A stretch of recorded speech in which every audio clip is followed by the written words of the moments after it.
Good afternoon, everybody. Thank you for being here. My name's Travis Ryder. I'm the program director for Jazz 88. You are about, thanks. The station's only as good as its members and the community of listeners that supports us. So thank you for what you do to keep Jazz 88 strong. You're about to witness living history. These players are going to sound fantastic. They're going to tell great stories. We're going to learn a lot about where the music's been in this scene, where it's going. And this is an important part of Jazz 88's mission, is to tell the stories of our scene. You won't find another jazz station in the country that sounds quite like us, because we focus on heritage and the future, the worldwide stars, and the luminaries of our own scene. And this is an important element to that. Logistically, plan for a 2-hour performance. There will be no intermission. Feel free to come and go as you need to. And we'll continue the show till about 4 o'clock. We have some thanks to give. This show couldn't happen without, again, member support, without our partnership with the Minnesota History Center, without funding from the Minnesota Arts and Cultural Heritage Fund, the Legacy Amendment. And most importantly, this show could not happen without the lady I'm about to introduce. She's a legend herself. She'll probably never nominate herself for the award, but she is one. And just a powerhouse vocalist and a radio host on Jazz 88 as well. She'll take good care of you through this afternoon of music and memories. So please join me in welcoming to the stage Patty Peterson.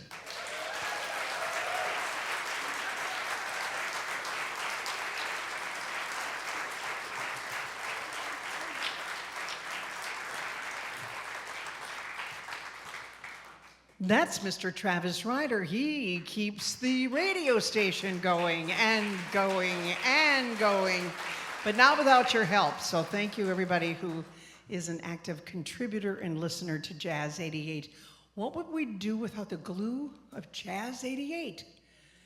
Tells you the music, tells you who they are. Are they new? Is it an old disc? Is it a new disc? Are they coming to town to perform? That's Jazz 88. And you get introduced to some new sounds too. And some of the new sounds, well, it's jazz and blues and bebop and fusion and Latin and bluegrass. I know, big band, of course, but some of that more, they call it, the youngins over at Jazz 88 call it jazz adjacent. It's a great word for it, but some of it's like, yeah, I'm not so sure they're gonna buy that tune though. Come on, Sean, So anyway, thank you so much for being here. I also want to say that jazz, being the glue with Jazz 88, also gets connected with audiences. To be here at the Minnesota History Center, working with Christian Bell, who has been my right arm, pulling this off, and Annie Johnson, thank you so much to them right here working with us. This synergy team is amazing. The WNAV audiovisual as well. Evan, thank you so much. And we just are so fortunate that when this idea to preserve the history of jazz came about in about 2013, 2012, that people said, yeah, let's do it. It came because of a concert I was listening to with 4 90-year-olds playing the heck out of the music at the Olog Theater. And I just went, this is unbelievable. I grew up in a jazz family, and even sometimes I needed something to turn the lights on with me. And I thought, why is nobody preserving this? This was 2011. 2012, someone from the Minnesota History Center came here and came to that concert because they did it again. It was Cliff Brunzell on violin from the Golden Strings. Remember that one? Jeannie Yarlin Peterson and on vocals and piano, right? And it was also Irv Williams, Mr. Smooth on tenor sax. And it was Percy Hughes on tenor sax. Now, the beauty is there was 8 people that year, and you can hear that at jazz88.fm. It becomes a radio documentary, so you are a part of a radio documentary by your presence here today. And I couldn't thank you more. Now, Back to the part about being glue. You'll hear on Jazz 88 that we're connected to so many concerts, and we support them, and we have a booth, and we always love to say hi to you. A very important one that's coming up at the end of June is the Twin Cities Jazz Festival. How many have been at the Twin Cities Jazz Festival? Well, we're going to change that. Did the postcards get here? Yes, good. Please take one. It is an incredible lineup. It's the second to the last weekend in June, Friday and Saturday. We are the sponsor of the main stage, the Mears Park stage in downtown St. Paul. But there is music all around that weekend, rain or shine. And only a couple times we've gotten rained out. But we want you to enjoy this great expression of jazz. And let's segue to today. We're up to about 45 Minnesota jazz legends since 2014. Year 11 is right now. You'll see some of the past legends in the case that is outside. And you can take a look at anyone from Butch Thompson to Cliff Brunzell to Jeannie Erlen Peterson, Roberta Davis, Linda Peterson, Jimmy Hamilton, Jimmy Bowman, such incredible artists, and there's so many more as well. I think that I need to live about 50 more years to even do this whole conversation justice, because there's so many people who have blessed us with their jazz through the years, and might not live here anymore, but we get the opportunity to interview them, help them tell their story, to weave the history of jazz here in Minnesota. So, with no further ado, I'm going to get the show on the road, but this year is very special because you are going to be in radio documentary history, just because of your presence and your applause and your laughter and your love of jazz. But you're also going to do something for me, okay? How many of you love jazz? Wow! How many of you love jazz? One more time. How many of you love jazz? Woo! Thank you very much. With no further ado, bring out the Phil Aaron Trio. Phil Aaron on piano, Graydon Peterson on the bass, and Mr. Phil Hay on drums.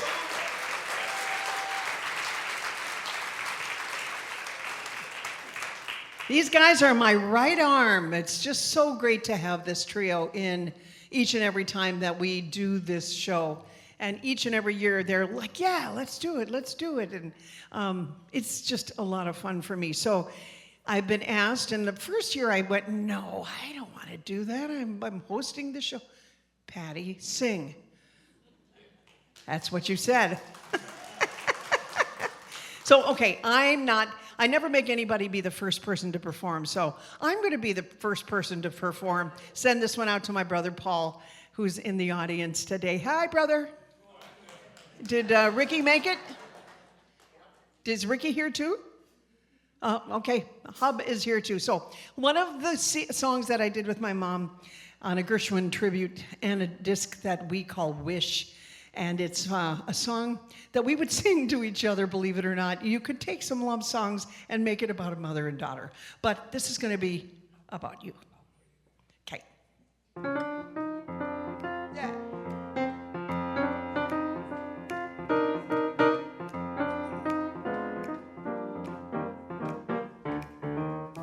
The way you wear your hat, the way you sip your tea, the memory of all that. Well, they can't take that away from me. The way your smile just beams, the way you sing on key, the way you haunt my dreams. Well, they can't take that away from me. We may never meet again on a bumpy road to love. Still not always keep the memory of the way you wear your hat. Oh, the way we danced till 3. The way you changed my life. They can't take that away from me. No, they can't take that away.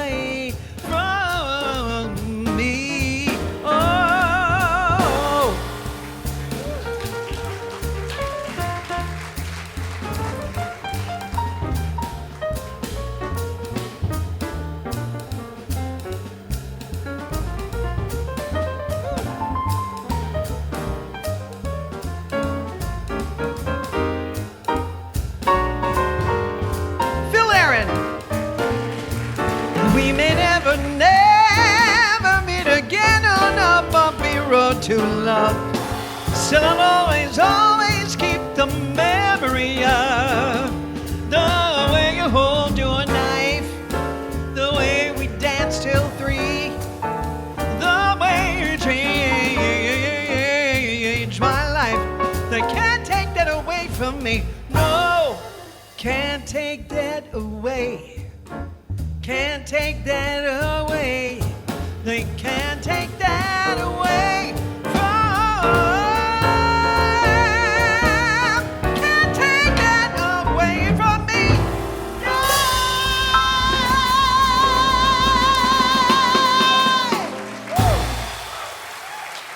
Thank you very much. Oh yeah, you guys, that felt good. Thank you very much. I wanted you to keep your hands together for our first Minnesota jazz legend. I've known this man through the work of Mr. Dick Peterson, who I hope is in the audience. He played with the Barbary Coast Dixieland band. He's played with so many different groups that he got an identity of being more of a Dixie, kind of a trombone player, upright player. But the truth is he fell in love with jazz, and he had a wonderful example that taught him how to bring the passion into jazz solos when he was getting into other kinds and styles of music. We're going to hear about that coming up in just a moment. But please help me welcome to the stage, ladies and gentlemen, Art Katzman.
Oh, the rest period. I don't think I sit down this whole day until I'm right here. This is Art Katzman. Isn't he incredible? You know, you are the most humble guy. Cut it out. It's time for you to brag about yourself. I don't know. It's, I really can't. I can't think of anything that's that special. I just enjoy playing trombone, and, I always have. Okay, let me remind you of a few people that you've worked with that this audience will know. Doc Evans. Yeah, I worked with Doc Evans way back in, I think 1962 or 3 at a bar on Hennepin Avenue called the Roaring Twenties. Oh. And hey, it was a lot of fun. And then I worked the following year with him at a place called Culbertson's in St. Louis Park. And that now has become Bunny's, which is okay. I mean, but we had a good time. And So were you drawn to Dixieland style of music? well, in a way, it's probably what kept me playing trombone, because when I was in like 7th grade, we had they sort of recruited me to play in this rinky-dink Dixieland band. 4 pieces, trumpet, trombone, clarinet, and drums. Oh, come on. And yeah, I mean, and it really sounded horrible. But we always rehearsed at the drummer's house, and his parents were very supportive of us, and we had all the RC cola we could drink. So, I mean, it was a good deal. Oh, so that's wow. kind of how I got initially involved with Dixieland. And then when they added a piano, I think another one of our legends, Ron Seaman. Ron Seaman, yes, a few years ago. I mean, Yeah. it made the whole band sound great. All of a sudden, you need a chord instrument. Imagine that. Yeah, gee, we didn't realize that. That's Well, right. we were 13, 14 years old. What did we know? But we got this piano in there, and all of a sudden that band started sounding pretty good.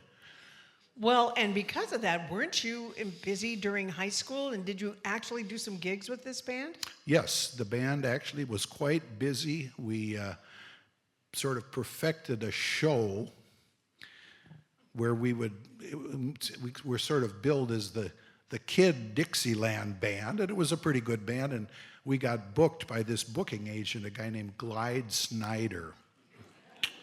And yeah, Glide was a nice guy, and he booked us a lot of conventions and private parties and whatnot. And it went along pretty well for a couple of years as this kind of Kid Dixieland band, until one time Ron Seaman showed up in a trench coat with a mustache. And that was kind of the... Seriously? Yes, seriously. That was sort of the end of our kid image. But yeah, we played gigs. That was so fun. So you continued on, and I know that wasn't that one of the iterations of the Riverboat Ramblers? Was that the name of that one? Yes. Yes. And then in college, I worked with the Riverboat Ramblers Yes. for quite a few years. Bob Gilbertson had the band. Yes, another legend. So played with them during college, and then I also segued into playing with the Barbary Coast Banjo Band, and they needed a bass player, so I bought a string bass and figured out how to play string bass. Are you serious? Yes, but don't worry. He doesn't need to worry. Graydon doesn't need to worry. No, he definitely has nothing to fear from my bass playing. Okay, listen, I know you play violin too, but you have a passion for this, and I just heard how beautiful this song was that you just did, and you've got a couple of great ones coming up in a moment. You listened to somebody in particular when you started to do more corporate dates or dance band dates with Mr. Jerry Mayron. Who did you listen to that influenced you? Well, the first trombonist I started to seriously listen to beyond Dixieland was Irby Green. And in fact, he just passed away fairly recently. Beautiful tone, perfect vibrato, great high, a wonderful player. So, and I didn't really know that many ballads or dance songs when I started working dance jobs. So I bought 4 or 5 of his albums, and I listened to them, and I made a point of learning the songs, and so he was somebody I really was influenced by, and then over the years, I'm sorry to admit that it took me a long time to kind of realize what a great trombonist Jack Teagarden was, and just amazing. So, and there are many other trombone players who I've stolen from. That's hey, that's what we do. But that's, it's a compliment to them. And Yeah, that's great. Well, I know that you have just come back from wintering where it was hopefully warm for you. But I know that you also had a day gig, and you made a really good point when you and I were talking that your day gig was you're an attorney, and you said there was something about being able to go out and play music that really was the segue into forgetting whatever troubles were at the workplace and to be able to go have fun with your friends and play music. it was therapeutic. I mean, no matter what, not that I had that many problems at work, but there were a few issues Other that would people come did, up. though, Yeah, yeah. but if I would just go home, I'd be sitting there agonizing over these things until the next day, and then I'd have to work on them. But if I had a job to play for those 4 hours, however long the job was, it was whatever the issues were at work, they were completely gone from my mind, and I didn't have to think about them, and it was very, like you say, therapeutic. It was very relaxing. It's definitely therapy. Hard times in my life, a lyric has gotten me through it. That was my therapy, so I totally understand. But I like that you focus on the fact that music can make you happy and music can make you smile. Yeah. Now, we're going to get into this. That's a heck of a segue, I know. We'll get into this more because we're going to bring Art in to talk more about what it was like, some of the places and the shows he's done, what he's doing now. Right now, you're playing a lot with banjo artist Debbie, I forgot her last, Schreier, and also playing in Florida, too, so, right? Yes, I play with a couple of big bands down in Florida. It's, I shouldn't confess, but I'll confess it. I don't really enjoy reading music. You just want to play, right? It's a little inhibiting. When I started playing, even with the rinky-dink Dixieland band, I wasn't reading any music. And for, I don't know how many years, 45, 50 years, in Minneapolis, St. Paul, I almost never had to look at a sheet of music. Everything, was by ear. And that's how I liked it. But you got to do what you got to do. So if I want to play, and I do enjoy playing, so I play with these big bands, and it is kind of fun, but it's also it reminds me of when I was I've got a friend of mine is in the audience.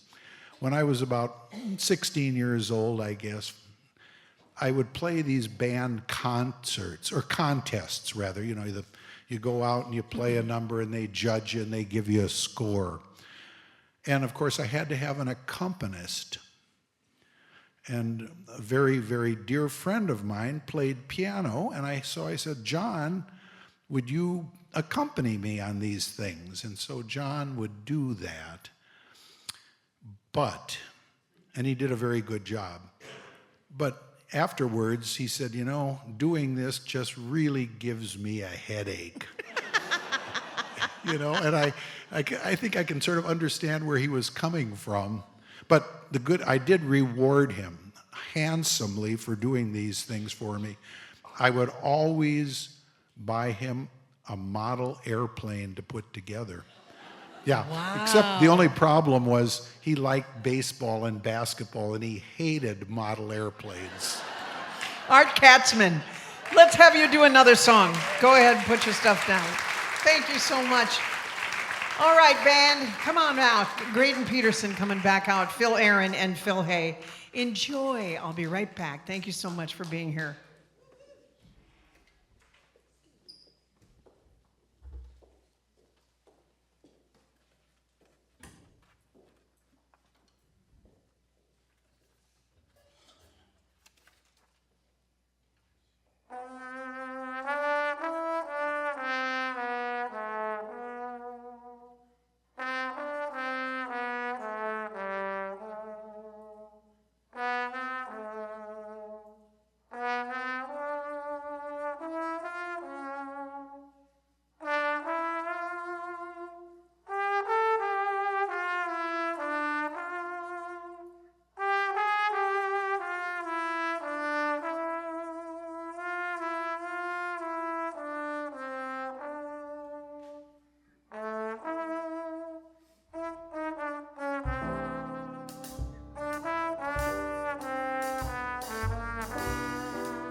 Hey, Art, come back here. I got something for you. You know, I know what you said. You want to tell them one more time? What a trio we have here. They are amazing. Agree. Totally agree. Well, thank you for saying yes to being part of this recording of history of music in the Twin Cities, for being a jazz legend, whether you want to admit it or not, buddy. From Jazz 88, and for all of us, thank you so much. Here's a trophy from you, for you, Minnesota Jazz Legends 2025, Art Katzman. I'll treasure it. Thank you very much for having me. I love it too. Thank you so much. He'll come back and play the last song with me. Hey girls, how are you? I have to get to my text messages because I want to tell you that I have a very special group of people here. Students, where are you? Wave at me. Okay, so Henry plays piano. Do you play piano? Do your drums? Okay. And let me see. Help me here. Elil, is that how you say it? Hello. And then the last one, Roberto. They are from Patrick Henry High School. They're in the band program, and their teacher, Nathan Loesch, was the one who got a hold of me, and I got a hold of him because I'll tell you that story in a minute. But he said that you guys are exemplary players, and I want to know your drums, and what do you play, Ilo? Guitar? Is that right? Okay. And you? Guitar and bass. Okay. What is it like for you to see? You can't see me, but can I go up there, Ian? Sure. Yeah.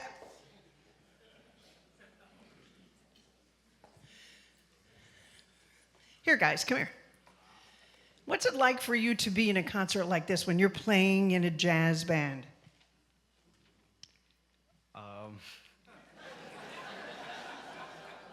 Best thing you got out of it so far? Out of being here? Yeah.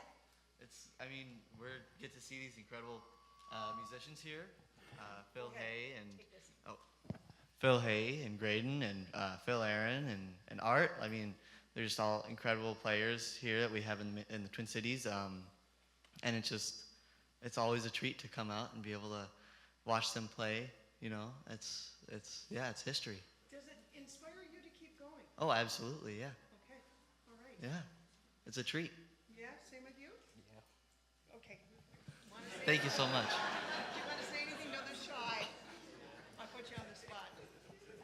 You want? Go ahead, yeah. Yeah, so me and Elia, we both play Mexican music, and I think for me, this is my first jazz concert. Oh. And I don't know, is this your first? Yeah, this is our first time at a jazz concert, so it's really cool to see all these people that have like dedicated their lives to this. Okay, look at all the fans you have.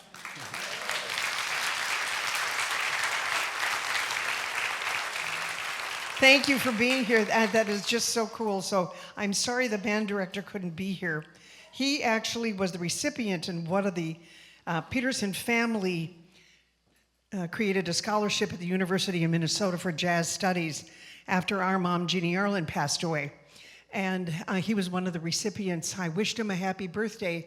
He said, I'm the band director at Patrick Henry in the Camden area of Minneapolis. I said, hey, got any students that want to come?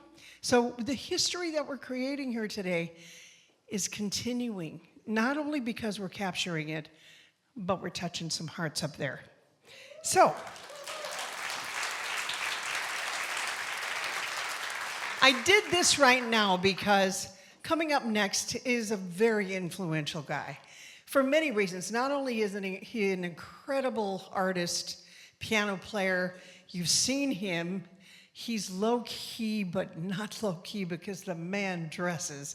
But he also is one of the people who created the School Walker West Music Academy. And he and Reverend Walker created this for wonderful reasons. We'll get into it in just a moment. I wonder, would you please put your hands together for this incredible artist, Mr. Grant West, who we're going to bring out next.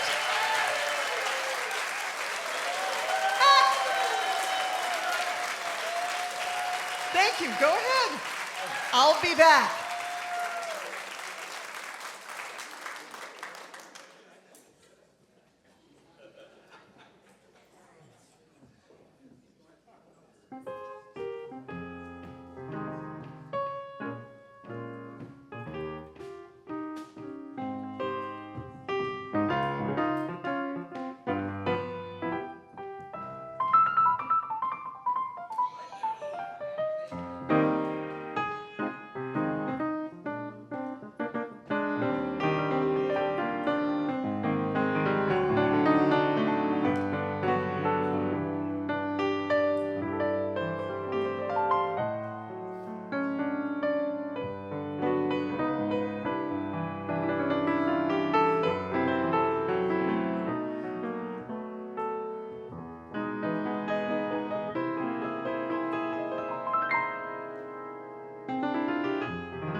You have quite the fan club. This is Grant West, everybody, right?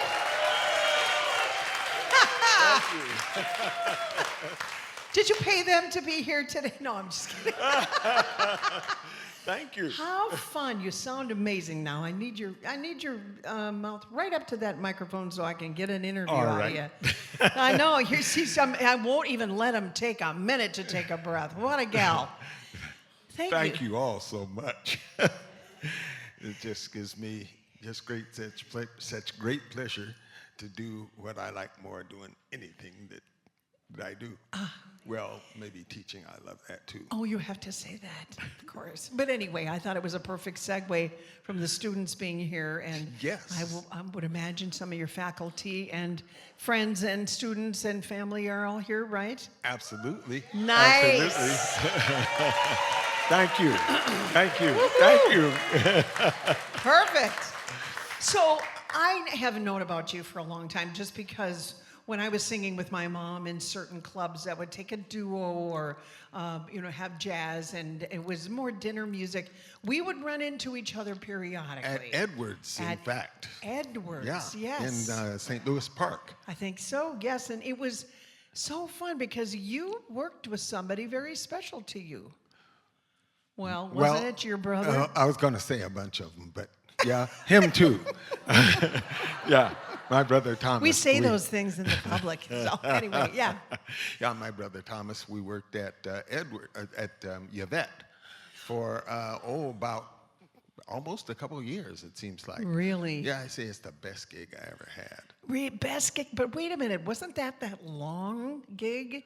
Well, it was. It was. 5 hours a night, 6 nights a week. Wow. Yeah. Yeah. Wow, For 5 about hours. Yeah. How did you manage? Oh, wonderfully. That was the right answer. Oh, that's so fun. So that's not the only thing you did. You were playing with Thomas, and was it mostly with Thomas? Well, it was a dual piano. Yes. Dual piano gig, and it was interesting the way it came about because there was a lady who used to come by a place when I was playing at Edwards, Okay. and she would say, "What are you doing playing here? You need to be playing downtown." And I said, "Well, you set it up, and I'll come downtown." And so she did, and it was at Yvette. I don't know if you remember. Do you remember Yvette? Yeah. Down River Place, was it River Place? River or something? Place. Yeah, right, beautiful. Yeah. And they had 2 pianos. And Up on a little stage in the center yes, of the room. Am I yes. remembering that yes, right? you Oh, are. cool. Yeah, 2 Yamaha S400Bs. Thank you. Yeah, yeah. Was yeah. that beast on the end of the?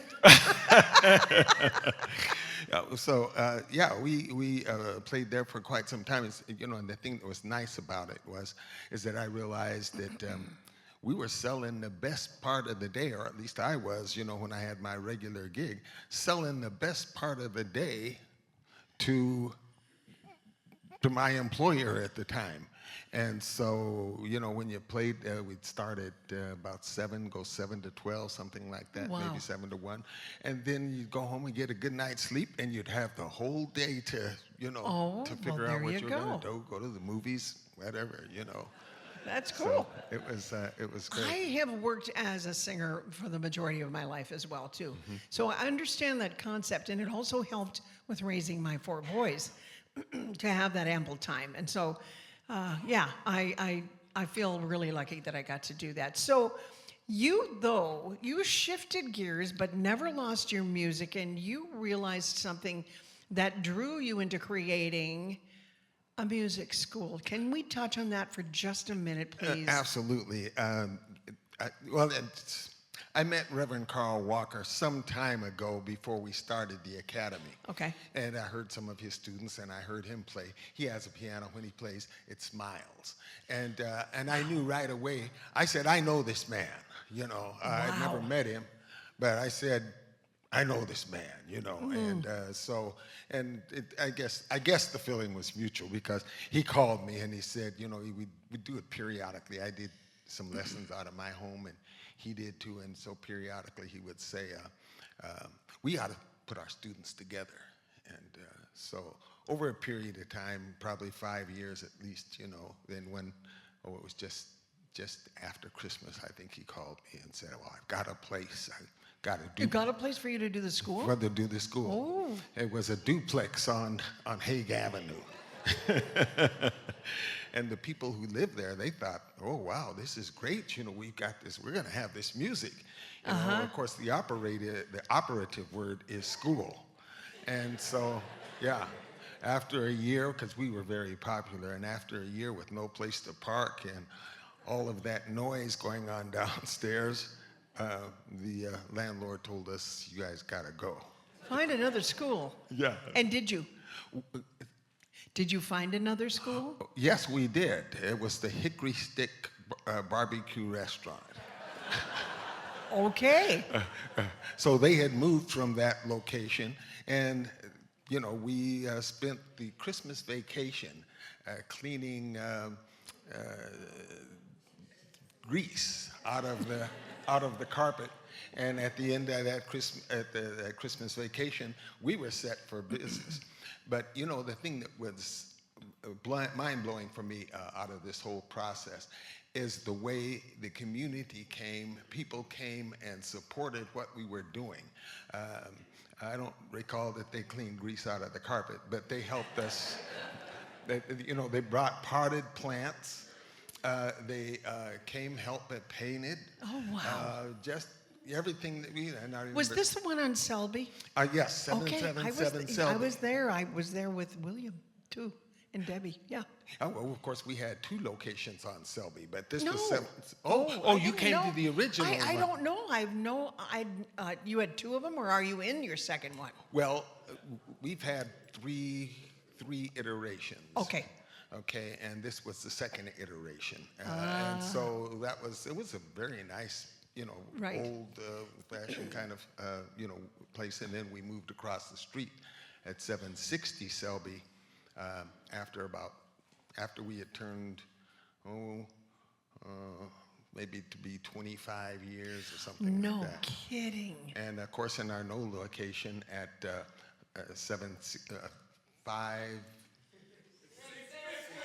650 Marshall. That's the new one. Am I right? Is that the new one? That's the new one. Oh my gosh, I've seen this new school. It is absolutely beautiful. And you have an open house coming up at the end of the month, don't you? We do, on the 25th and the 26th of this month. Yeah. Yeah. Walker West Music Academy. Check it out, right? Yeah, absolutely. And how much are you teaching? Well, I was going to say too much, but never enough. Never enough. I teach Tuesdays, Wednesdays, Thursdays, and Saturdays. And then you're a head honcho. How much are you running in there every day? Well, yeah, I'm in there every day. I say, and then there's those damn meetings. Oh yeah. Got to keep the thing running. That's Yeah. right. But what I think is so great is that the reason why I wanted to do a show like this, not only preserve the history of jazz through the stories and have us all remember and hear the stories of what it was like in the 30s, 40s, 50s here in the Twin Cities and elsewhere in Minnesota, but the fact that those younger set people who are bound and determined to play jazz, to play music, they want to know what happened before and what's happening now and how can I contribute into the future. And they need to be guided. And that's really important to you to create that safe musical guide, isn't it? From the very beginning, when we started the academy, in fact, you know, Selby Avenue was a drug-invested, you know, Netherlands, so to speak. And, you know, we got together and we decided, you know, that, you know, black kids in particular at that time needed, you know, a safe place, a place to do music, an expectation, you know, and there are 1,000 stories that I can tell you, but basically it provided an expectation for students who came in off the street. We didn't turn anybody away. we still don't. We've got scholarship programs to, support it, and we're looking for always scholarship dollars for any of the other artists got dollars. Okay, you heard it here. Yeah. When I was growing up, it was such a magic thing because, I grew up in Cheyenne, Wyoming. And, I guess, I must have been fairly talented. I just learned that about you. I didn't know that. No. No, because you were talking to me about who you had played piano for, and we went off this Cheyenne, Wyoming trip. Well, so you get to Cheyenne you go to hell and turn left. but Anyway, back at the non-ranch here in the Twin Cities. But let's see, what was I talking about? Well, the importance of giving kids a safe place to learn about music and the future of it. Absolutely, Yeah. absolutely, and that's that's what we do. That's who I am. People say, well, you play the piano. You're not, but it's a big part of who we are, Yeah. and it's what we have the most of to give, and it's the most that we can give lovingly, Right. and it's just incredible to be able to do this and to be at this stage that we're at. Yeah. 40 years later, we're 40 years into this. Oh my gosh. Yeah. Reverend Walker, we have That's not Reverend met. Walker. Stand Reverend up. Walker is here. Stand up, please. Thank you for being here. And let's Thank have you for what you're doing. I mean, really, seriously, protecting and guiding the youth into something that'll fill their soul. God, music, family, love. That's how we were raised. Beautiful. Thank you. And let's have, let's see, what's his name? Yeah, Braxton Halsey, our executives are way back in the back there. Welcome.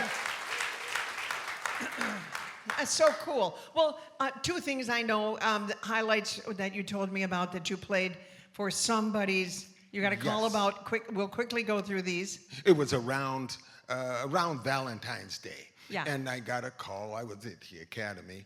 And so the lady on the other end of the line said, are you working Valentine's Day? And of course, Tom and I were playing at Yvette during that period of time. And I said, yes. And she said, well, cancel it. Can you imagine where the story's going? And so I thought, this must be big. And she says, the artist would like you to play for his wedding reception. Yeah. And so, I have to say, I mean, I knew who the artist was, but, so I said, sure, we'll, what's the gig paying? And she said, well, it pays scale, union scale. And I said, I don't work for you for scale. And so after a pause, she says, well, how much do you charge? I said, that's the right question. And so we agreed upon a sum, and And you did it. Yes. And the good news was you still played Yvette's that night. Yes, we got through in time, and yeah. It was, No, I love it.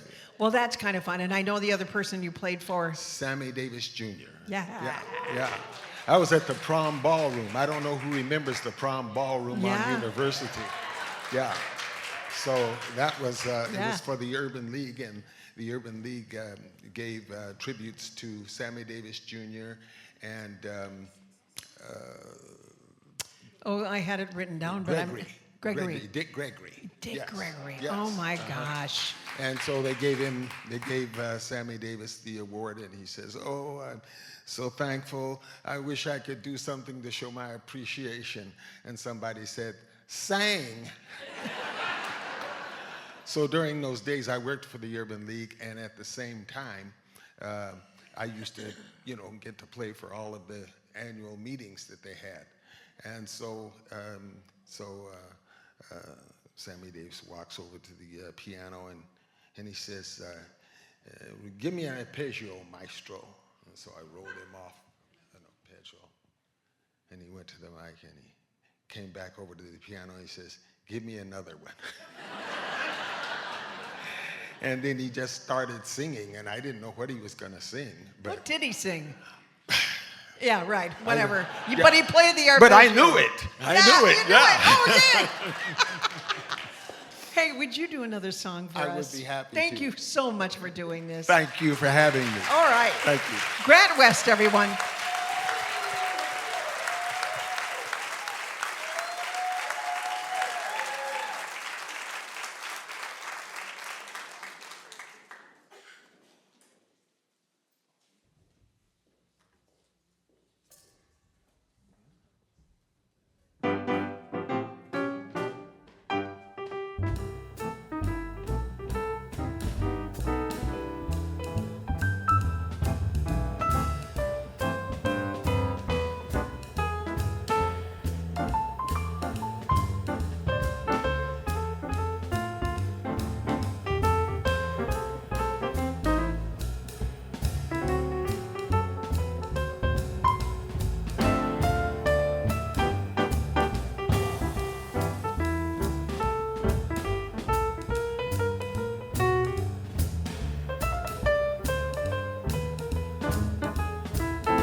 Grant West, everybody.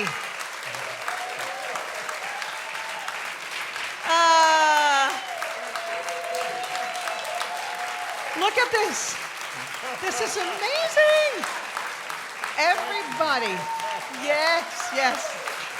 Thank you so much. I appreciate it. On behalf of Jazz 88 and, well, everybody here in the room, obviously, thank you for being a Minnesota jazz legend.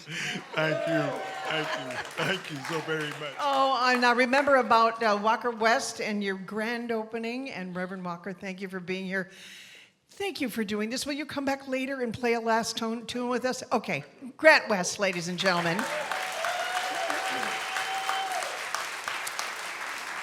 So fun, look at that. We were talking clothes when we were getting to know each other. It was like, he said, oh yeah, I had my ways of getting these great outfits that I could wear, he said. Tuxedos were my thing. No wonder everybody wanted to hire him. It's a great look.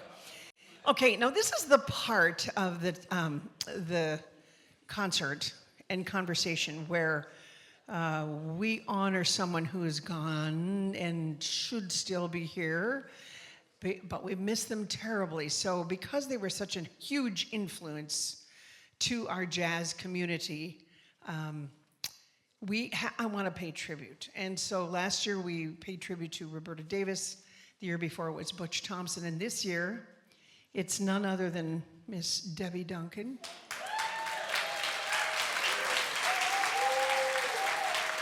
Let's hear a little bit of that song, yeah.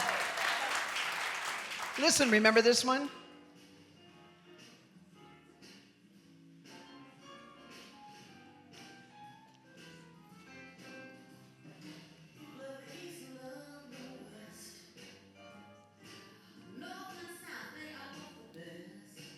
Yeah, Debbie.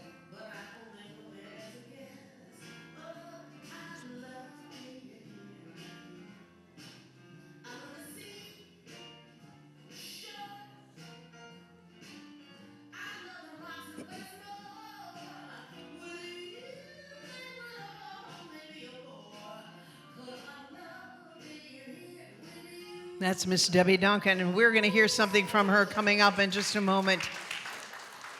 When you do a tribute with somebody who has impacted so many lives, like Miss Debbie did, I mean, I think I knew her just about the whole 40 years she was here. We sang together, we did churches together, we sang jazz, we sang pop, cabaret. We were really lucky to know each other. And I am only a tiny speck in the people who love to work with her, create with her, teach with her. And I know that she even spent some time at Walker West teaching along with her brother and the other people there, the other teachers.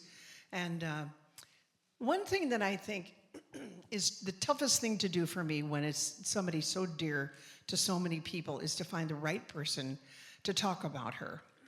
And there was one person who gave us a reel when Debbie Duncan passed away in 2020, and December 18th, I think, was that date, right? I'm close to that anyway. And it was when we were all sheltering at home and it had to be live streamed. And Peter Johnson, the drummer, recommended her for the job at Rupert's. And Rupert's, she was there forever. And on Sunday nights, they did a big band. You'll hear more about that. And eventually she got into the jazz clubs. And I remember hearing her sing jazz at the Old Dakota, and I went, this is you, this is your music. And she goes, yeah, I like this stuff. And you know, she would get that little swagger with the shoulder. She was here, I was here, and we would like the mics and anyway, the groups we were working with together was really fun, and we had fun. So anyway, to choose the right person would have been tough for me because there are so many people who would love to say something. Phil worked with her along with Graydon and Phil Hay and Jay Epstein. We were at the Sofitel Trading Fridays and Saturdays together, she and I. So I thought this spoke particularly well to who she was in the community and how she's missed. And I asked permission to listen to this memoriam and this tribute to Debbie of Mr. Lowell Pickett. And he said, yes, yes, you can play this again. Now, mind you, this video, it drops out periodically. We were unable to fix it quickly, and it is from her ceremony. So I'm just going to sit down, and I want you to hear what he had to say. Go ahead.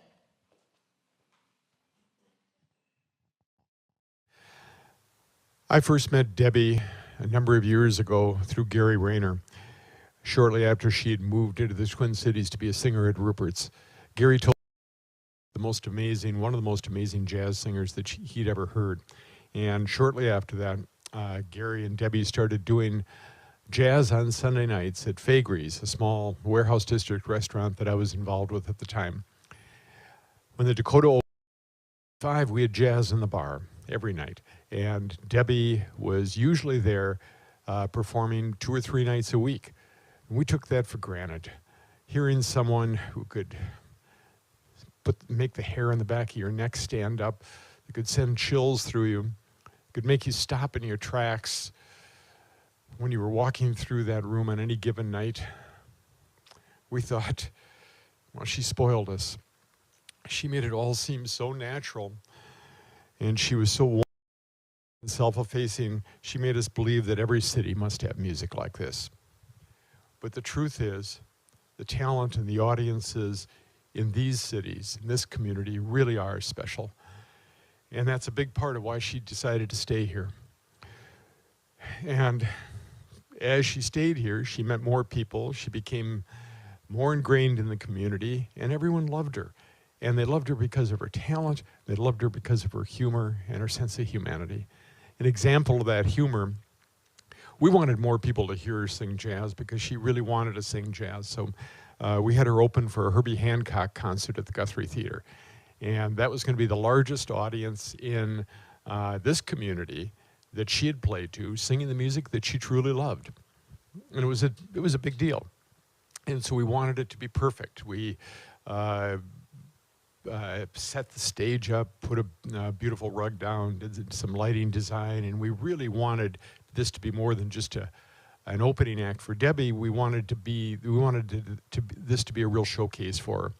So she walked at the beginning of the show, walked up to a stool that we had gotten, a modern, very contemporary design stool that we put there for her to sit in when she wanted to, and walked up to it, was going to sit in it, and couldn't get on it. It was too high, and it was just too weird. And that could have been a moment that would throw someone completely off course. And not Debbie. She looked at it, walked around it, looked at the audience, and then she went off on a thing about the shortcomings of modern furniture design, and it was hilarious. And by the time she was done, she had that audience in the palm of her hand before she even sang a note. And then she sang. I haven't completely processed what Debbie's loss means to me or to us. I really feel like part of the music is gone. We've lost so much over this past year. Opportunities to be together, to enjoy live music together, dissolved without our knowing what hit us. Debbie was the music. On stage singing for herself and for us. And on nights she wasn't singing, she was somewhere out at one of the great music venues that this community has, and she was in the audience, engaged and delighted by whoever was on stage. She melded beautifully and seamlessly between both roles, elevating the artistic quality and magnifying the emotional depth of whatever she sang, and enthusiastically supporting whoever else happened to be in the spotlight at that time. And not once did I ever hear her say a mean or judgmental thing about another artist or about anyone. Not once, ever. She was the best of us, both as a performer and sitting in the audience. She was someone who dissolved the difference between artist and audience, and in doing that, she made every room she was in and every stage she was on richer, warmer, more human. And there were so many rooms she did that to. Rupert's, the Artist Quarter, the Fine Line, the Minnesota Music Cafe, Crooners, Vucare, Hook and Ladder, Bunkers, and the Dakota. And more to think of, she wove our music community together, artists, audience, venues, and everyone loved her. Everyone really loved her. Minnesota Music Awards have an award for Outstanding Vocalist, and after winning that award a number of times, they just gave up. They made up an award for her called Perpetually Outstanding, and she was. We pride ourselves in the Twin Cities, justifiably, in what a great music scene we have here. The venues are possible because of the audiences, and the audiences are possible because of the artists. Debbie was an essential part of all of those, all three of those components. She helped make this community better in every conceivable thing that she touched, in everything that she did. She was charming, she was down to earth, funny, soulful, warm-hearted, generous, who made a decision to spend almost 40 years with us, and in doing that, she made us better. I haven't come to terms with losing her. No smile, never hear that laugh, share her company, or hear her sing again. And it's really hard. The best way that we can remember her is through her music. But the best way that we can honor her is to do everything we can to be more like her. Thank you. Thank you, Lowell Pickett. Weren't those great words? And so he made a very poignant remark about the best thing we can do is continue to listen to her music. We played on Jazz 88. I know that I have to say thank you for that video to Lori Duncan, who the organizer for the group The Girls. If you looked in the case at all, you saw a CD with Debbie in there singing with the girls at that point. But I also want to say thank you so much to Baby Blue Arts for this next thing that I'm going to invite you to watch. And thanks to my friend Ian Walsh doing the video work today for transferring those so we could experience Debbie Duncan once again. And put your hands together. Remember, you are in a nightclub setting right now, listening to Debbie Duncan and her trio. One more time, Mary Louise Knudsen on piano. It's, I believe, Adam Linz on the bass, and it's Nathan Norman on the drums. Take it away, Debbie.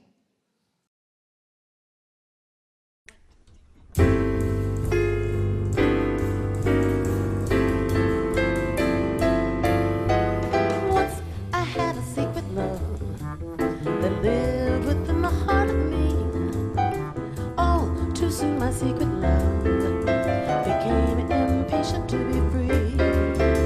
So I told a friend, let's start the way that dreamers often do. Just how wonderful you are and why I'm so in love with you. Now I shouted from the highest hill. I even told the golden daffodils. At last my heart's an open door, and my secret love's no secret anymore. I had a love. He lived within the heart of me.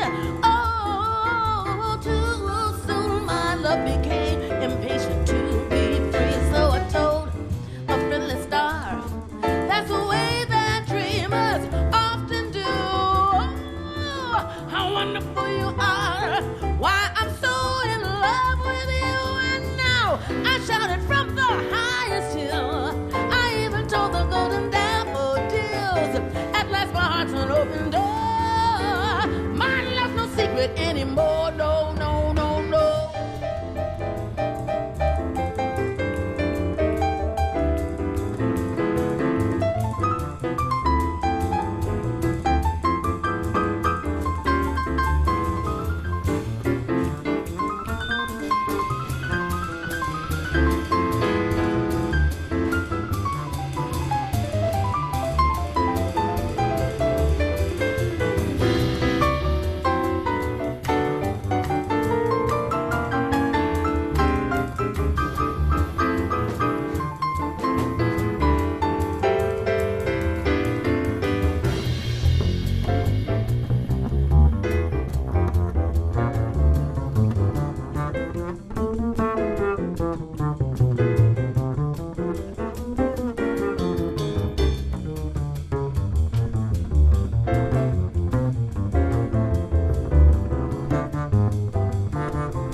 Ow!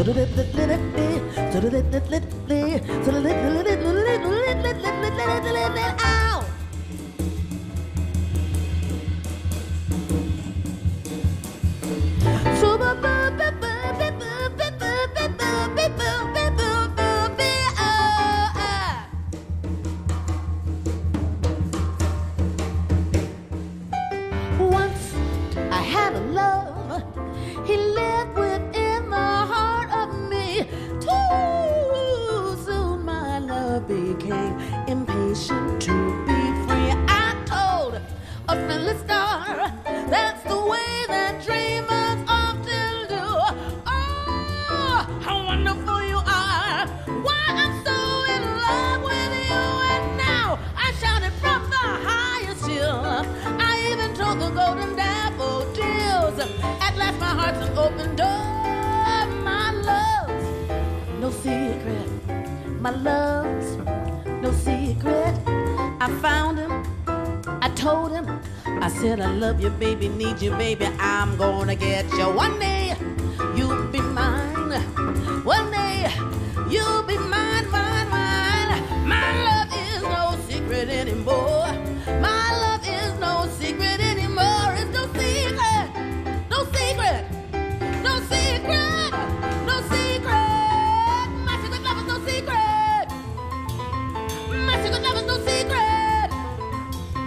My secret love is no secret anymore.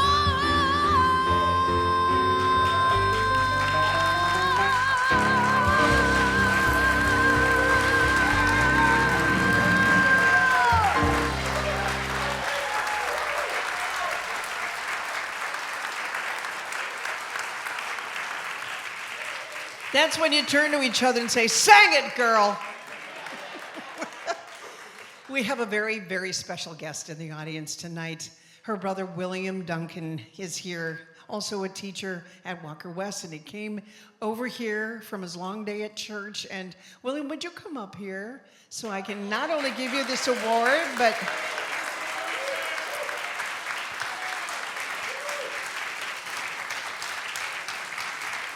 have a chair. I thought, you know, you two spent so much time together your whole lives, and when you finally moved here, you did a lot of music with Debbie, and it wasn't always jazz; it was other styles, right? Right. Mostly when I came here is when I did more music with her. Yes. Okay. And so, was it gospel music? Was it church? Well, it was. I used to come here and visit a lot from when I was married, when my children were younger. Right. And finally, it was 2006 when I came here, and it was like a kind of a faith move. And let me explain what that was. I looked at it and I said, okay, if you want me to come here, fix this up. Because I looked at Detroit, cold. Minnesota, colder. Oh, that's funny, William. And so what happened was I actually came here for a position at church where they needed a minister of music. And it was, like I said, it was a faith move. Yeah, And faith. so I said, okay, I'm stretching out on you, Lord. And then and unbeknownst that my sister was here, so that had a good influence on Debbie. So 2 pluses, yeah. Yes. And the other one, when I used to see her a lot, and when I came and she was performing, and Debbie has this uncanny way of saying, "Well, you know, my brother is here." And so, really? Okay. They don't need to know that. But anyway. Okay. And I got, needless to say, from June I came to visit, and then September I moved here, and then I got this job at Baptist Church, to which I also met my current boss, sitting over there, Carl Walker and Grant West. All right. Yeah. Marvelous. Well, yes. see? Yeah. And I was at a convention. I was there, and Grant said, Reverend Walker, let me rephrase. He said, "Well, we're looking for a keyboard teacher here, and we need you to come. We need you to come over." I said, "Okay." So that's how you got to be a keyboard teacher at Walker West Music Academy. Walker All right. West, yeah, And so- you're still part of the staff. Yes. And you're in the new building because I saw your room, but you weren't there. Yes. It's beautiful. Yes. 18 years, 18 and a half years now. Grand piano, a big organ Yes. is in there, right? Yes. So people, are you busy enough? Kind of, yeah. Yeah, I bet you are. Oh, that's great. One favorite thought about Debbie that you can leave us with before we move on to the last jazz legend. Kind of my favorite thing with Debbie, she always did a song called "Everything Must Change." Oh, yes. And she did that, and I would sing that with her. And more recently in years, when we were put together, what gave me an inspiration to do the music to Billy Preston. Oh. Yeah, and she kind of talked me into it. And not only did she do that, but she also, Debbie was as was recently said earlier, that Debbie was a supporter of her people. Not only would she sing the lead, but she would also sing. But she would also sing in the background with the ladies. Yeah. You know, that helped. And I remember the first time we did it over at Crooners. She sang background along with my god sister, and they were really in support, and she was kind of the influence what got me there. Okay, was that what the Billy Preston show? Yes. Oh my gosh! So not only did you do music as kids, but as adults, and it was all kinds of music. So that's great. Well, it was kids, younger kids, but then she moved to L.A. Right. For good point. So. Okay. When I was just about getting ready to graduate from high school, she moved to L.A. and went over to Japan to sing. I forgot about Japan. She Okay. she went over to Japan to sing with a group then called Thunder. So she was in Japan for about 2 months. Oh my. And then she came back to L.A. You know, if I were to give you the stories of my family, you would not want all of them. So anyway, I'm going to fast forward. I know. So here you are. Yeah. You're actively working here. Yes. You're playing in some clubs, and you're working at church, and you're teaching at Walker West. Yeah. Thank you to Debbie for bringing you here, William Duncan, Yeah. ladies and gentlemen. Yeah. Okay, I want to give you this. This is an award for Debbie that I'd like for you to take home. It is a Jazz Legends 2025 award from Jazz 88 and from all of us here.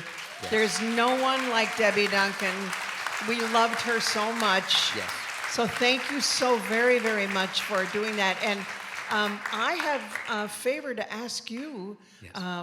Eventually, I want you to come in the back room and meet some folks and sign some stuff. So, okay, will you do that? I'll take that back, so I'll Yes. put it back in the case and come back and get it. How does that sound? That's wonderful. Thank you so much for being here. Yes, This yes. is William Duncan, everybody. Thank you, thank you. Yes. All right. So,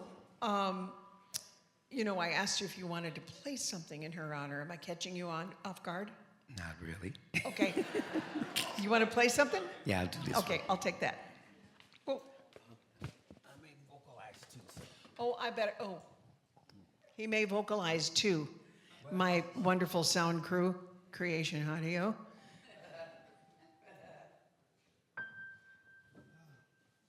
This is sort of a. Can y'all hear? I got a big mouth. This is I kind of wrote this. This one is a little bit of a rag. I play a lot while I'm at the privacy of my classroom. And I did do an album a few years ago, but this one is a little bit what I call Duncan's rag, and it's recent. So I don't need the mic for this. This is an instrumental.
William Duncan. William Duncan, everybody. Thank you so much. Thank you. Do you want to go? Okay, do you want to go back? I love that when we can have a little family member come up and you know, talk about what it was like to be with her. But I'll tell you what, she loved that guy so much. They took good care of each other. We're going to go on to the last Minnesota jazz legend, and he's last not least. This man has been a drummer extraordinaire in the Twin Cities. We're lucky to have him here for so many years, and his name is Jay Epstein. So ladies and gentlemen, you've seen this man in Red Planet. You've seen this man play. Come on, Jay. Have a chair. Braden, Peterson, Phil Aaron. And they're currently working together as well in the Twin Cities. We'll find out about that more, but I want to go on with the show. Thank you so much.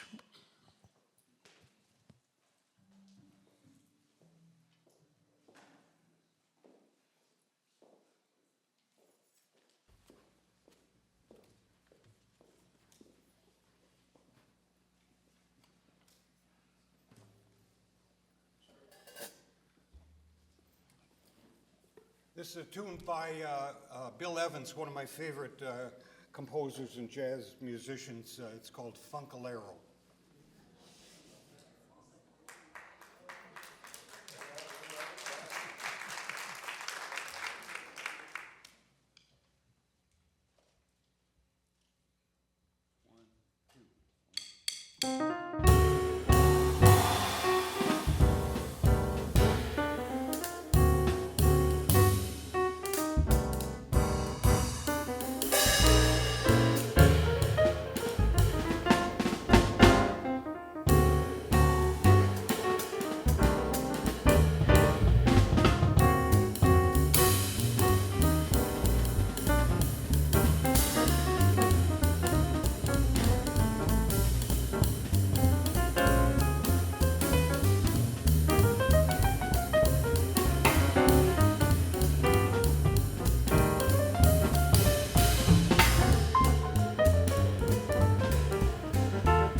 Right. Now I'd like to do a tune by Jerome Kern. This is called Up with the Lark.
Was that an I don't know with your shoulders? What, are you kidding?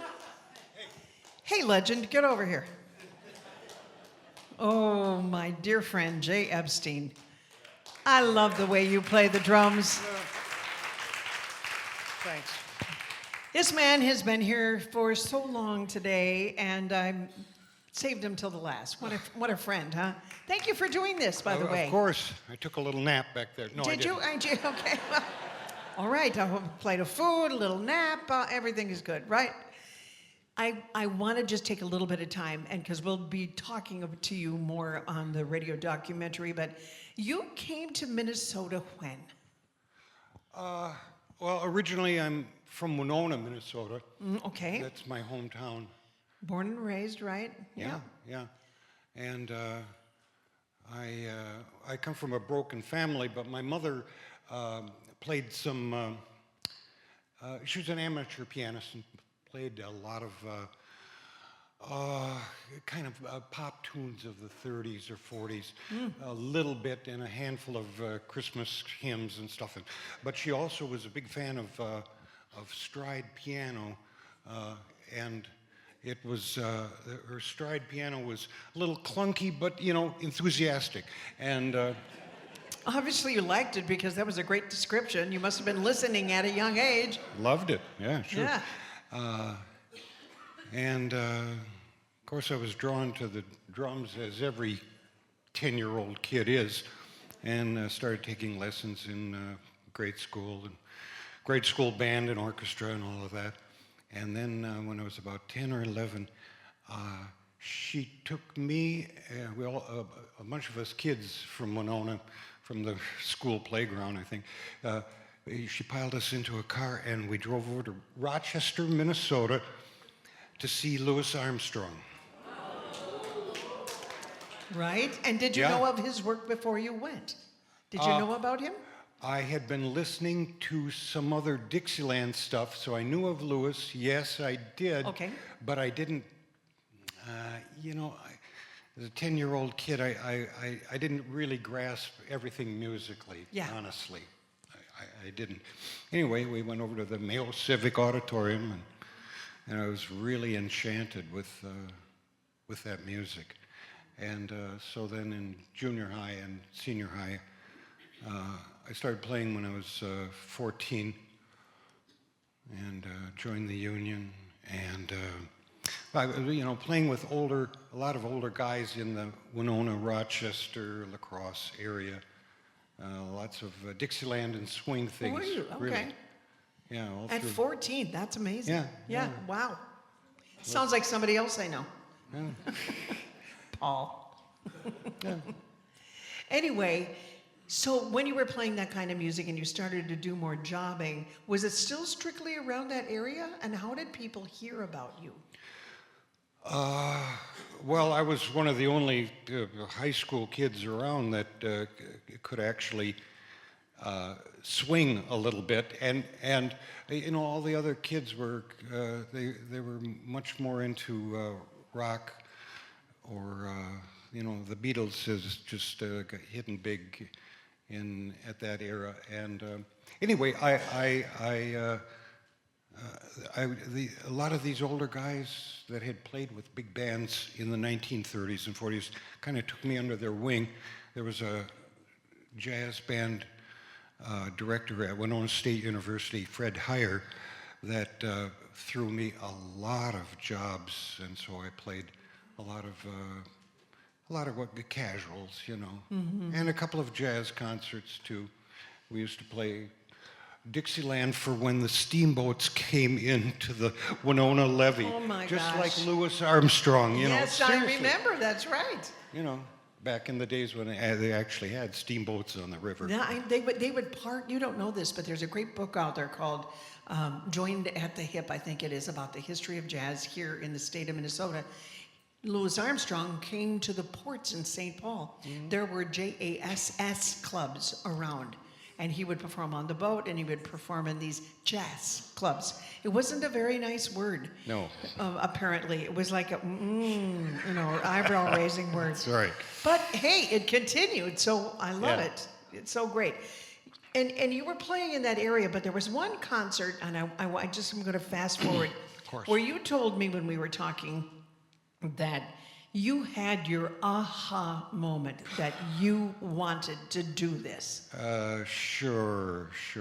You know, I was studying math and chemistry in school and thought I was going to go in that direction, just use music as kind of a hobby. And then one of my friends and I came up to the cities. I'd been listening to Coltrane and Miles Davis, Coltrane Impulse things, Live at the Vanguard and all of that.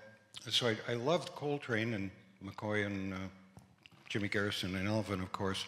We go to the concert at the Guthrie Theater, and I sat there for an hour and a half, 2 hours, absolutely mesmerized. I thought, I was transfixed by what Coltrane was playing and saying to me. And honestly, Patty, I thought this guy was like my big brother, or that knew, or my twin brother that knew everything about my life.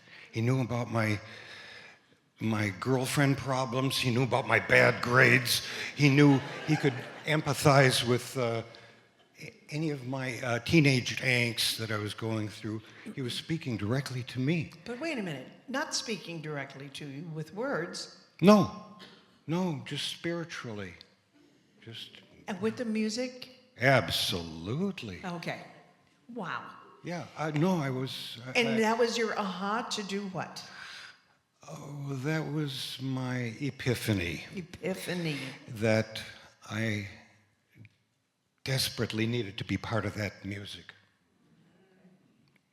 And so, you know, I still kept studying the math, but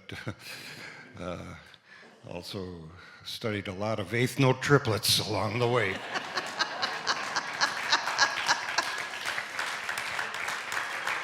I know I hate to do this to the audience because you've got so many great stories. I know you're a busy working musician. Tell me all the bands you're in right now, because it's a lot, Jay.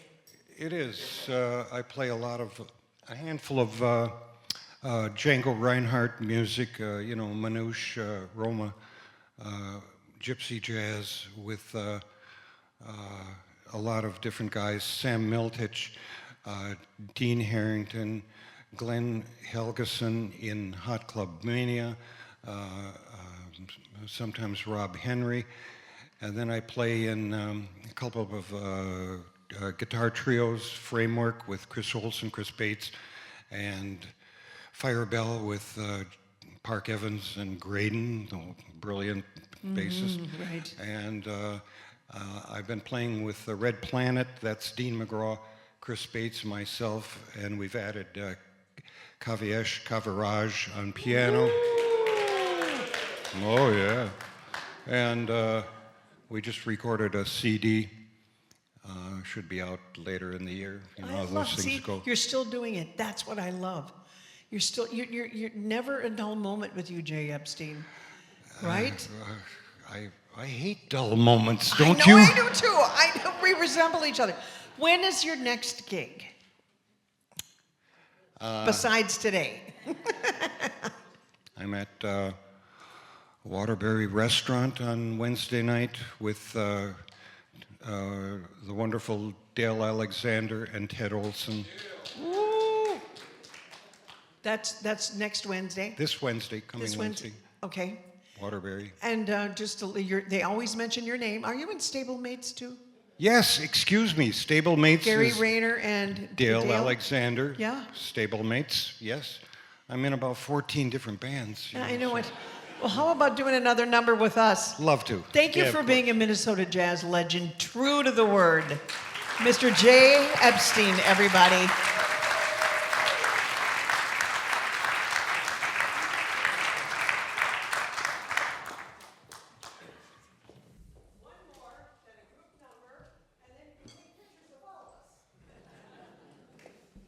This is a tune written by Paul Desmond, and the interesting thing about this tune was it was kind of a big jazz hit in the early 60s when Actually, there was a real paucity of jazz on AM radio, or FM radio for that matter.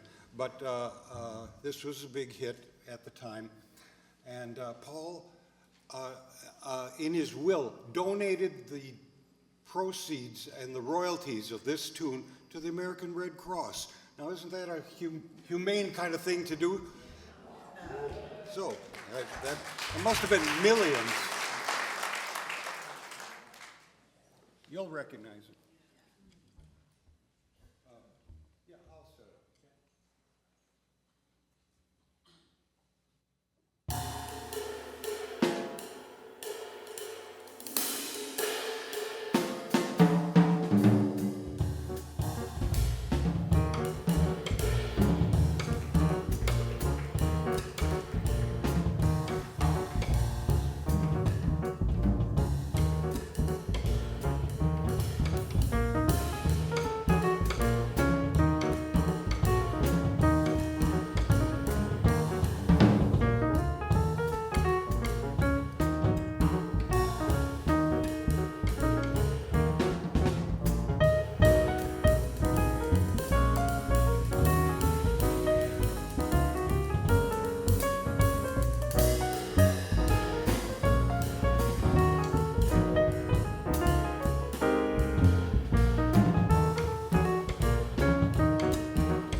Jay, thank you so much. Thank you for being a Minnesota jazz legend. And thank you. Wonderful. Let's keep on the struggle to remain positive and strong through our lives. That's beautiful. That's well put. And music is one way to do that. Do you want me to hang on to that? You stay where you are. I'm going to bring back out the legends. And so Art Katzman, if you don't have your trombone, please get it. We're going to bring Grant West back out as well and do one more. And Graydon, you get to stay unless you want Paul to come and play bass. No, I'm just kidding. We're going to do one more for you, and then we're going to take some group photos. Thanks to Andrea Cantor for all the work she does for the jazz community as an incredible photographer.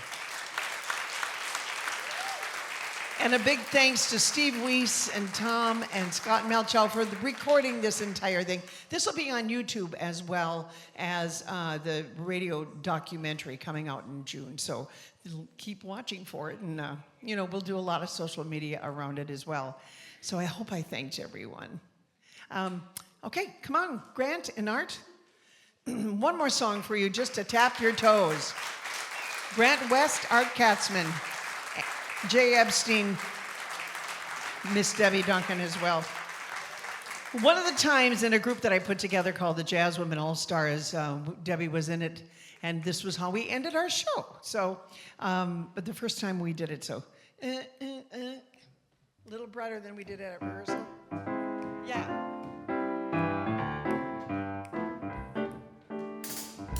Do it one more time.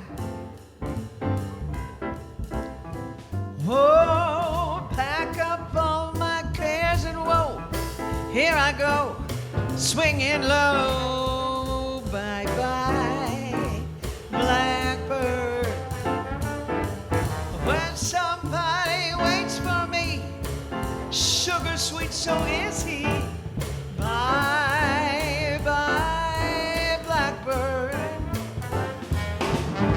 No one can understand me. Oh, the hard luck stories they all hand me. Pack my bag and light the light. I'll be home late tonight, said Blackbird.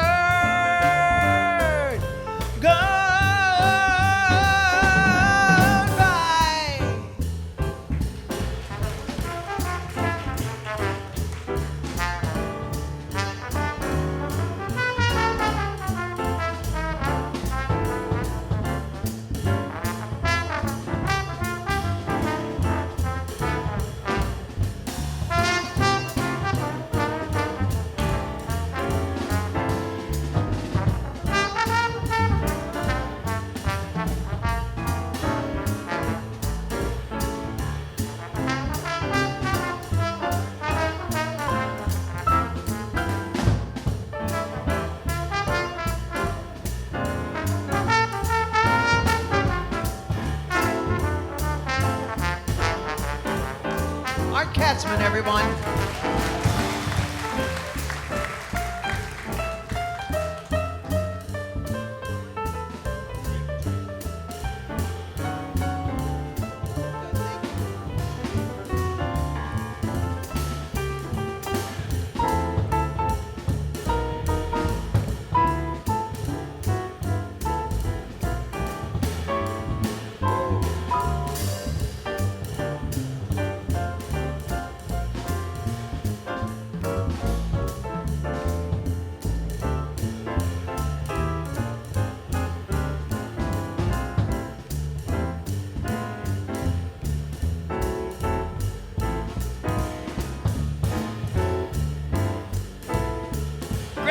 Everybody.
for supporting this endeavor.